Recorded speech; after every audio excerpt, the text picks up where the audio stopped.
Well, Neil Warnock was spitting feathers on Saturday. Let's hope he's spitting feathers again. I wouldn't want a refereeing decision like the one he received last week to go Newcastle's way when we go down to Selhurst Park. Yeah, I mean, surely that can't happen again. But you never know in football, do you? But no. I have to say, Neil Warnock, I think, as you say, he was going mad, wasn't he, with the referee at Ashton Gate, and rightly so. I think if that had happened to any of our team, then we'd be absolutely devastated. But since then they've bounced back. I mean, that's the good thing with Neil Warnock. He's a great motivator, and he definitely gets the best out of his players. Yeah. And he's done that at Ipswich Town against Roy Keane's side, who are looking to go places this season. And I just think it sets Newcastle for probably the toughest of the 4 fixtures they've had so far. I mean, that might sound like it's stating the obvious. They did well at West Brom, but at Selhurst Park, it's, as you know, it's not the nicest place to go to. It's I think we're gradually getting broken into life in the Championship. That's right, yeah. Crystal Palace, Cardiff, Plymouth beyond. I just think Warnock, for all his faults and for all his critics, as you say, sets his team up very well, prepares, religiously. He'll have had Newcastle well watched. He'll know where the vulnerabilities are, and he'll look to expose them.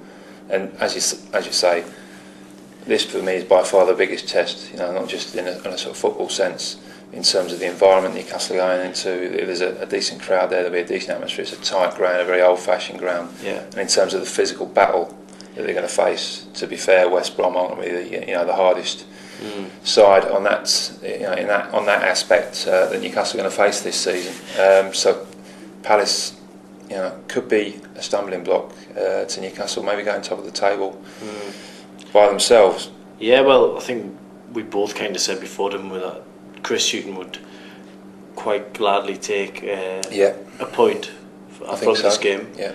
And then that would set them up nicely for 2 home games, one in the Cup against Huddersfield and Leicester to finish off. And I think if we were to pick up a point and we did well in the Cup, we get something out of Leicester, then I think you're probably looking at Chris Hughton as a candidate for Manager of the Month. Yeah, Manager of the Month, and maybe for better or worse, a candidate for continuing in the post. Sometimes that's a big call, that one, isn't it? Depending on how things go. Obviously, we have given up trying to work out exactly how Mark Ashley's mind works.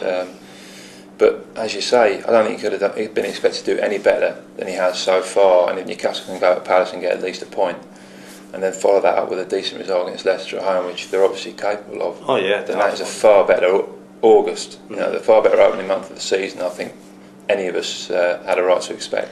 Yeah, and I think what it's done is the way Newcastle have started the season. It's probably disappointed a lot of people in the Championship who were hoping that Newcastle were going to get kicked all over the place and not have any points. And definitely, I know when Brian Laws left the ground last night, he had that look of deep disappointment on his face. Not probably because his team only lost 1-0, but the fact was that his team went there to do a job, I think is a term, on Newcastle, and they couldn't do it because Newcastle was so resilient against the Wednesday. So if they can do something similar at Palace, then I think it's hats off to Chris Hughton. Yeah, I mean, I hope they get a result. I think they can get a result. I just hope the result of that result isn't Mr. Ashley watching from wherever he is. I mean, we don't know whether he's going to be there on Saturday. It's obviously a bit closer to home for him.